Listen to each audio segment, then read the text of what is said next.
Hello! మీకింకో మంచి కథ చెప్తున్నాను. ఏంటో తెలుసా? ఒక పెద్ద అడవి.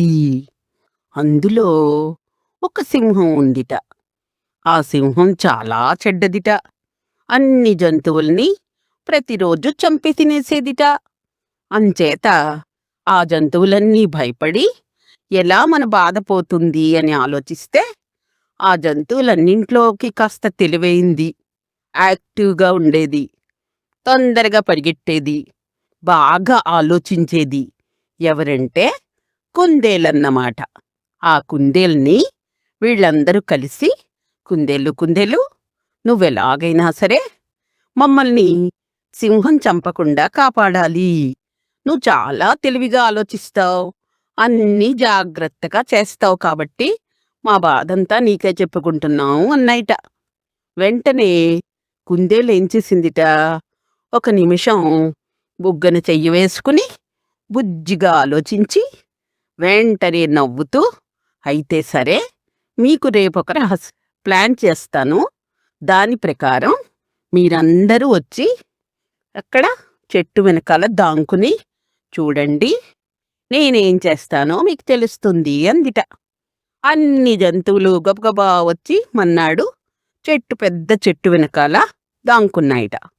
అప్పుడు సింహం, ఎవ్వరూ అరవడం కానీ, శబ్దం చెయ్యడం కానీ, భయపడ్డం కానీ చెయ్యకండి అని చెప్పి సింహం దగ్గరికి వెళ్ళి, సింహం గారు, మీరు చాలా మంచివారు, అందంగా ఉంటారు, మీ తోక చాలా బావుంటుంది. మీరు శబ్దం చేస్తే అడవంతా షేక్ అయిపోతుంది.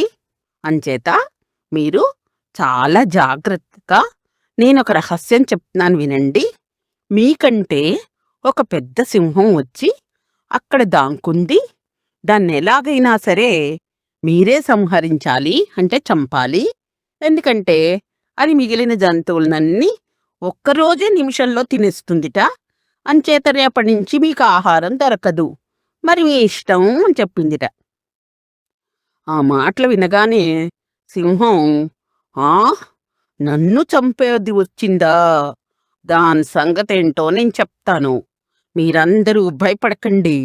నేను చూస్తాను. నేను చాలా పరాక్రమవంతుణ్ణి. నాకు చాలా బలం ఉంది. నేనందర్నీ చంపేయగలను అని అనుకుని, వెంటనే ఆ నడు, నాకు చూపించదెక్కడుందో. ఇప్పుడే చెప్తాను దాని సంగతేంటో అందిట. ఆ మాటలు విన్న కుందేలు, రండి రండి రండి, దయచేయండి, నేను మిమ్మల్ని తీసుకెళ్తాను. అక్కడ చూడండి, మీకది కనపడుతుంది అని ఒక అడవి మధ్యలో ఉన్న పెద్ద నుయ్యి దగ్గరికి తీసుకెళ్ళిందిట. ఆ నూతిలో ఉంది చూడండి అందిట. ఎందుకంటే నూతిలో మనం చూడగానే నీళ్ళల్లో ఎవరు చూస్తారో వాడి ముఖం కనపడుతుంది కదా!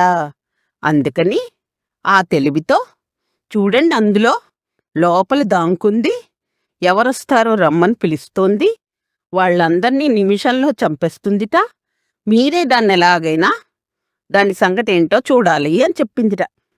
ఆ మాటలు విన్న సింహం పొగిడేటప్పటికి గొప్పపడిపోయి, సరదాగాను, ఓహో! నన్ను అందరూ పొగుడుతున్నారు, నేనే చాలా గొప్పదాన్ని, నాకే చాలా బలం ఉందనుకుని సరదాపడి వెంటనే ఆ నుయ్యిలోకి తొంగి చూసిందిట. పెద్ద మొహం కనపడిందిట భయంకరంగా. ఓహో!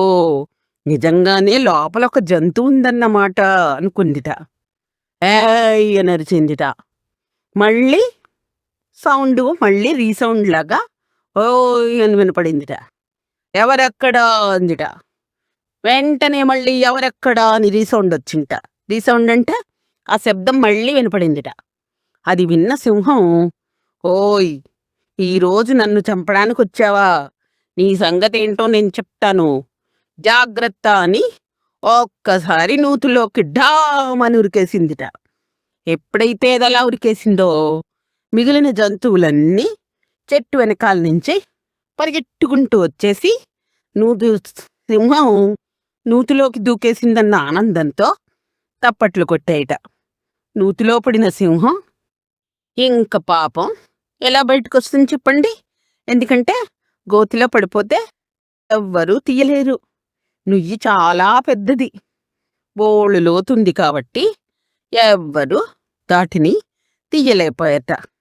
వయసును బట్టి, పరాక్రమాన్ని బట్టి కాదు, తెలివిని బట్టి మనుషుల్ని మనం అంచనా వెయ్యాలి. అర్థమైందా పిల్లలు? Okay, tata, bye bye.